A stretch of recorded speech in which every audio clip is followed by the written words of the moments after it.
Hi guys, just a very quick one, and an interesting stat that I've seen today, and it's all about the fewest starting 11 changes. And if we highlight all the teams above us, the top 8 teams, yeah, and let's start off with the fewest, which is Arsenal. And as we know, they're absolutely having an incredible season, the season of their lives. This is, you can understand all the hysteria going on with the hyenas right now, because, this is above and beyond what they expected. And but 11 changes for Arsenal. Manchester City, who obviously are second at the moment in the Premier League, 27. Newcastle, 20, who we lost to at the weekend. Spurs, 33. Manchester United, 22. Brighton, 7. And we know what an incredible season they're having. They're literally batting above their average, And then it comes to Chelsea, 52. 52. So 52 compared that to Arsenal, 11. I think that pretty much sums it up, guys, the way we've been chopping and changing different formations. Now, I know, obviously, it's not all the manager's fault, because we've got serious injuries. We've got injuries above and beyond all the 7 above.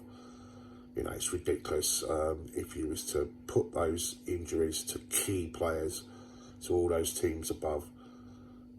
Things would be completely different for them, I'm pretty sure, yeah.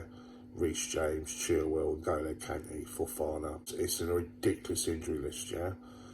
But it does tell its own story, doesn't it? I mean, look at the stats. 52, Chelsea. 7, Brighton. What a contrast. So it does seem that the teams that are doing well, it's a settled side, sticking with the same 11. And you have to say, not so long ago, you used to be able to literally just say the Chelsea side, expect the Chelsea side. You knew who your left and right back was going to be. You knew who was going to be playing in goal. You knew what your back 4 was, or your 3 that was playing as a central pairing.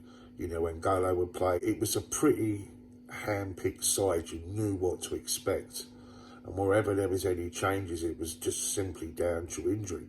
But we always played the best side possible at all times. And the only changes we'd make is maybe in cup games, or as I say, down to injuries. But let me know what you think about that, guys. It's a very interesting observation, isn't it? And something that definitely explains the reasons why, or one of the reasons why things are what they are. Play with a settled side, players get to know each other, they know where they are, what positions they play in, the combinations that they play, and of course the confidence. It's all about camaraderie, and then if you chop and change like we have in everything we've done.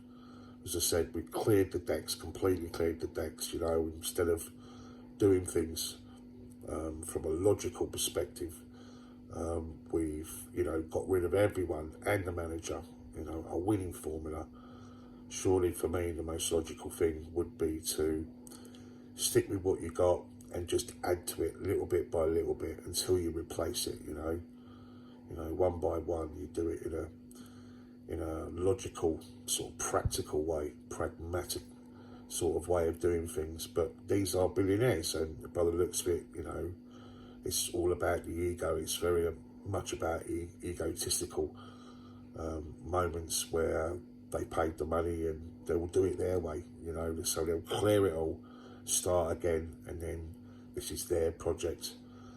And I don't know how true this stuff is about Stamford Bridge and the possibility of them looking to get us to move on and maybe put that argument to the Chelsea pitch owners, like sell them a dream of a beautiful new stadium elsewhere, and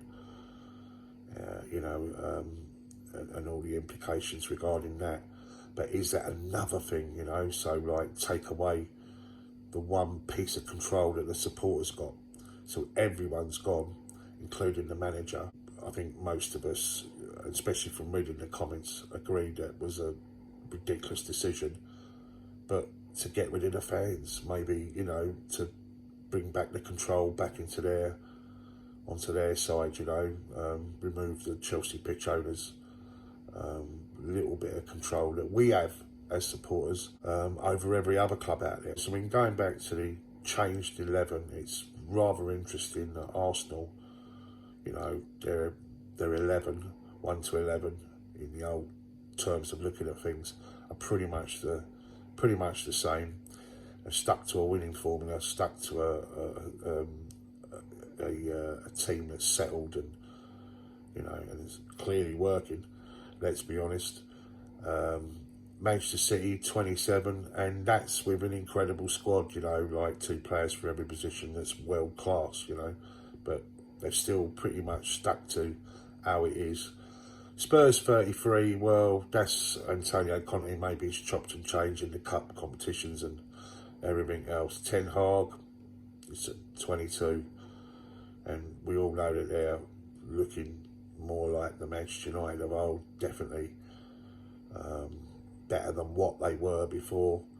Liverpool 39, well, we know they've had a pretty awful beginning to the season, but they're getting their shit together now, so maybe that's Klopp, like, you know, sort of returning back to the same winning formula.